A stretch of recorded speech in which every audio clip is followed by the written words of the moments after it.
Praise the lord. પ્રભુ ઈસુના નામમાં આપ સર્વને પ્રેમી સલામ. પ્રભુના વચનોમાંથી શીખવા માગીએ છીએ.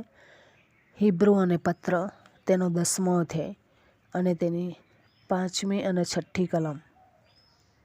ત્યાં લખવામાં આવ્યું છે, એ માટે જગતમાં આવતા જ તે કહે છે, તે બલિદાન તથા અર્પણની ઈચ્છા રાખી નહીં, પણ મારે સારું તે શરીર તૈયાર કર્યું છે. દહનાર્પણથી તથા પાપાર્થાર્પણથી તું કંઈ પ્રસન્ન થતો નથી.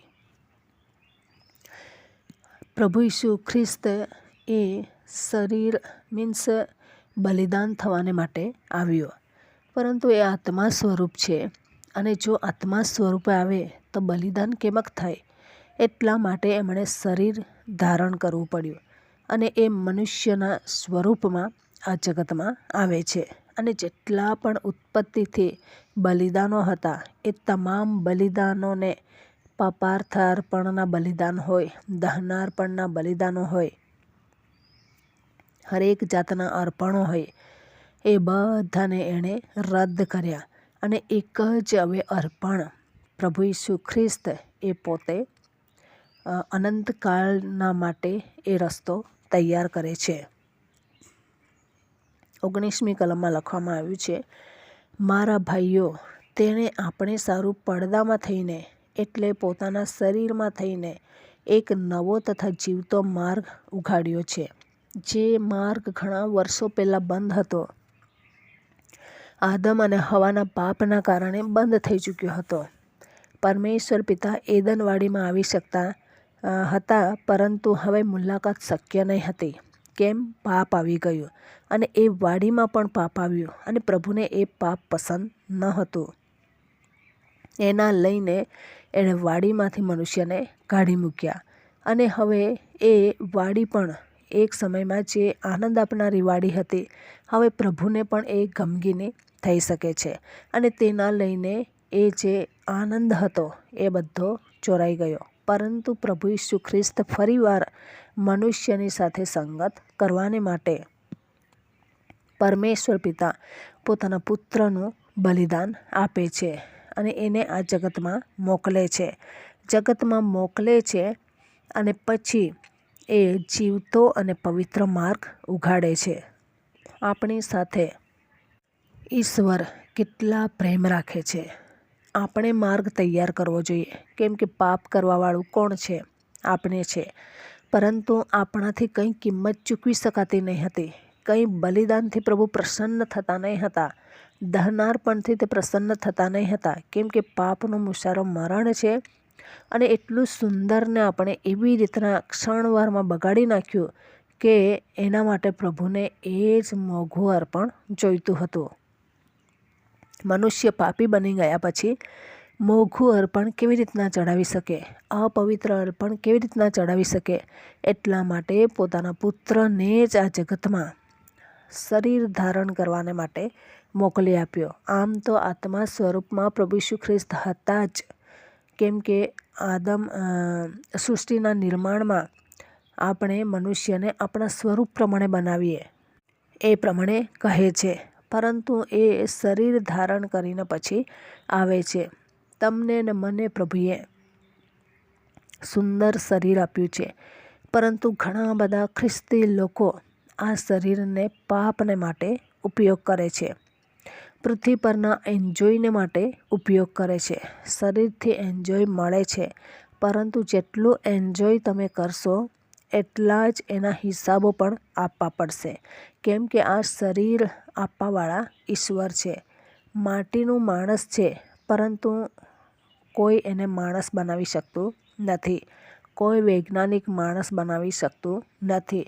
રોબોટ બનાવી શકે છે, પરંતુ લોહી, હાડકાં અને આત્મા નાખીને માણસ બનાવી શકાતું નથી. કમ્પ્યુટરથી પેલા રોબોટને મનુષ્ય જેવો આકાર આપીને એને કામ કરાવી શકાય છે, ચલાવી શકાય છે, બધું કરી શકાય છે. પરંતુ એને જેવું પરમેશ્વરે શરીર આપણને આપ્યું છે, એવું આજે વૈજ્ઞાનિક બનાવી શકતું નથી.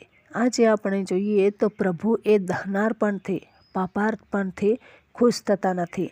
પરંતુ જ્યારે આપણા પ્રભુને જીવતું અને પવિત્ર અર્પણ કરીએ છીએ, આપણા શરીરનું. રોમનોના 12મા અધ્યાયમાં લખવામાં આવ્યું છે કે પ્રભુને પસંદ પડતું શું છે તે અર્પણ ચઢાવો. બુદ્ધિપૂર્વકની એ તમારી સેવા છે. પ્રભુને જીવતું અર્પણ જોઈએ છે, પવિત્ર અર્પણ જોઈએ છે, અને એ પ્રમાણે આપણા શરીરનું એ જીવતું અને પવિત્ર અર્પણ ઈચ્છે છે. પરંતુ આખી જિંદગી પાપને વેચાઈ જઈએ છીએ. જેવા બીમારી, મરકી અને રોગો અને ના તંદુરસ્ત શરીર આવે છે, એવા સમયમાં એ શરીર પ્રભુને અર્પણ કરી દઈએ છીએ. પરંતુ આપણે જૂના કરારમાં જોઈએ છીએ તો ખોડ ખાપણ વગરનું અર્પણ પ્રભુને પસંદ હતું નહીં.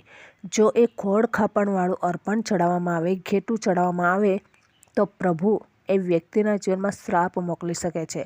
અને શાસ્ત્રીઓ અને ફરોશીઓને પહેલેથીને જ રિજેક્ટ કરી દેતા હતા.